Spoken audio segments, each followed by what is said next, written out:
Dari riwayat Imam Ahmad dan Ibnu Majah bahwasanya ketika Nabi Ibrahim AS dilemparkan ke dalam api, mulailah semua hewan melata berusaha memadamkannya kecuali cicak yang justru meniupnya atau meniup api yang membakar Nabi Ibrahim AS. Diriwayatkan Abu Hurairah, barang siapa yang membunuh cicak dengan satu kali pukulan ditulis baginya 100 kebaikan, dan barang siapa yang membunuh pada pukulan atau bantingan yang kedua baginya lebih sedikit dari itu, dan barang siapa yang membunuhnya pada pukulan ketiga lebih sedikit daripada itu.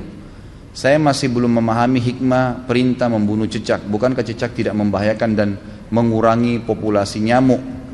Bagaimana jika kita sudah mulai sholat berjamaah di masjid, ternyata baru menyadari ada kotoran cicak di dekat tempat sujud? Sahkah sholatnya? Ini malam ini kemana-mana pertanyaannya nih. Ini masalah sumpah. Ya. Ini tanya masalah rumah tangga, tanya masalah sholat. Baiklah, malam terakhir. Hadis ini hadis sahih. Sama halnya kita bertanya, kenapa Allah ciptakan babi? Kalau tidak boleh dimakan, tidak usah diciptakan sekalian. Itu akal-akalan kita manusia. Kenapa sholat asar 4 rakaat? Kenapa enggak duhur juga 4 rakaat sama-sama siang? Kenapa enggak satu saja Allah kasih? Daripada jam 12 sama jam 4, lebih baik jam 2 siang sekalian 4 rakaat. Loh, Allah maunya begitu. Gimana caranya kita sebagai makhluk memprotes Allah? Nggak bisa. Iman itu artinya meyakini dan mengikuti semua apa yang diperintahkan oleh Tuhan Allah SWT. Itu memang iman. Kalau masalah hikmah bisa ada atau tidak ada, tanpa ada pun tetap kita menerima hukum Allah SWT. Nanti hikmah-hikmahnya datang setelah itu, gitu kan? Allah SWT memang menciptakan cicak. Memang dia makhluk yang diciptakan dan dia butuh makanan.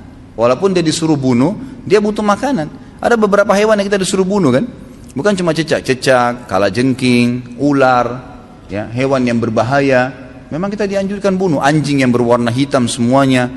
Ya, sebagaimana sabda Nabi SAW itu adalah jelmahan daripada syaitan, itu kan? Tapi semuanya hitam ya, semuanya, dan hanya anjing.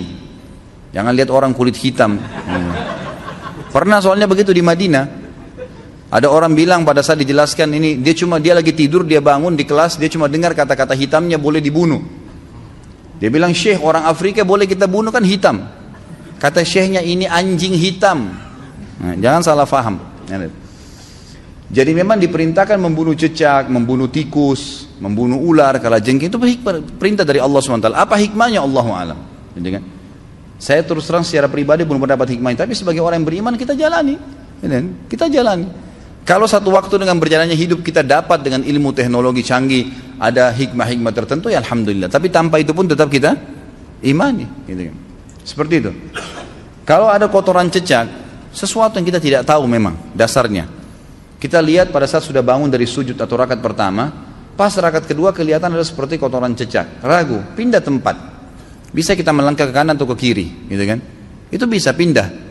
Itu satu jalan solusi yang disampaikan oleh para ulama fikih. Jadi kita bisa pindah. Dan masalah sebelumnya kita kalau tidak tahu sempat tersentuh itu tidak ada hubungannya. Itu berhubungan dengan masalah orang tidak tahu. Sah saja sholatnya.